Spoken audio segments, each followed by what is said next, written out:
dose d'économie. Nicolas Dose nous a rejoint en plateau. Bonjour Nicolas. Bonjour. Comment est-ce que la France doit agir face à la révolution de l'intelligence artificielle? La commission qui avait été mise en place par Elisabeth Borne lorsqu'elle était Première ministre a remis son rapport hier à l'Élysée. Que dit ce rapport? Il y a 25 propositions. C'est pas une révolutionnaire. C'est pas vraiment un mode d'emploi, mais c'est vraiment là pour réveiller les esprits, pour réveiller même les esprits. Ça a été réalisé, notamment piloté par Philippe Aghion, qui est économiste et professeur au Collège de France. Et invité régulier de votre émission. Invité régulier, oui. Et également Anne Bouvreau, qui est présidente du conseil d'administration de l'École nationale supérieure. Je vais redire 3 choses. La première, c'est la France est en retard. Mais la guerre n'est pas jouée et l'affaire est jouable, justement. Donc il n'est pas trop tard. On est en retard, mais il n'est pas trop tard. Deuxième élément, il faut beaucoup plus d'argent. D'abord de l'argent public, il faudra de l'argent privé. Et là, ils estiment qu'il faut mettre minimum 5 milliards d'argent public tous les ans pendant 5 ans. Et probablement monter en puissance plus tard, de manière à former beaucoup plus de jeunes à ce monde nouveau. Actuellement, on a à peu près 15 000 formations liées à l'intelligence artificielle par an en France. Ils disent qu'il faut monter à 50 000, 60 000 jeunes formés tous les ans. Sinon quoi? On va être confronté à une pénurie de main-d'œuvre dans quelques années? Pénurie de main-d'œuvre, et puis le train passe, et puis vous le laissez passer, si vous n'avez pas les compétences. Et le troisième élément, c'est de dire qu'effectivement, il y aura des effets sur l'emploi, qui sont très difficiles d'ailleurs, objectivement, à quantifier. J'en parlais avec Stéphane Carcillo ce matin, qui est un spécialiste à l'OCDE. Ils tentent de faire des espèces de projections, parce qu'on a eu des chiffres costauds très impressionnants qui sont sortis du chapeau dans des études, mais c'est très très difficile d'avoir une idée précise. Mais seulement la conclusion, c'est de dire qu'au bout de l'histoire, l'activité économique collectivement sera renforcée et le PIB en sera gagnant.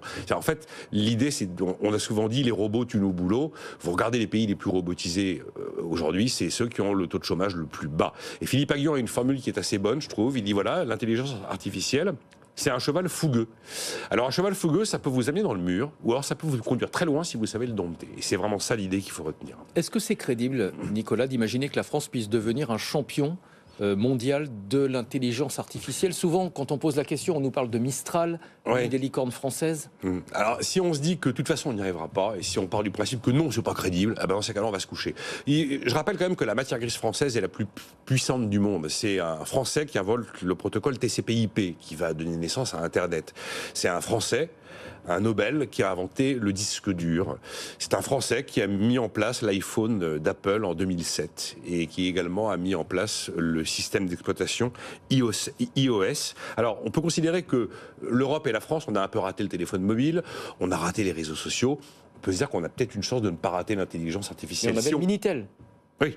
Ça, après, ça a été un choix politique de M. Giscard d'Estaing, qui s'est retrouvé devant 2 technologies, qui a arbitré en faveur d'une technologie qui s'appelait le Minitel, et bizarrement, les Américains ont préféré croire à l'autre technologie.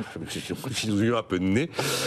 Donc le rapport nous dit qu'il faut aller de l'avant. Il faut aller de l'avant sur les compétences, il faut aller de l'avant sur le financement. Il faudra des fonds publics, mais il faudra aussi des fonds privés. On va absolument avoir besoin de drainer de l'épargne pour financer des révolutions pareilles.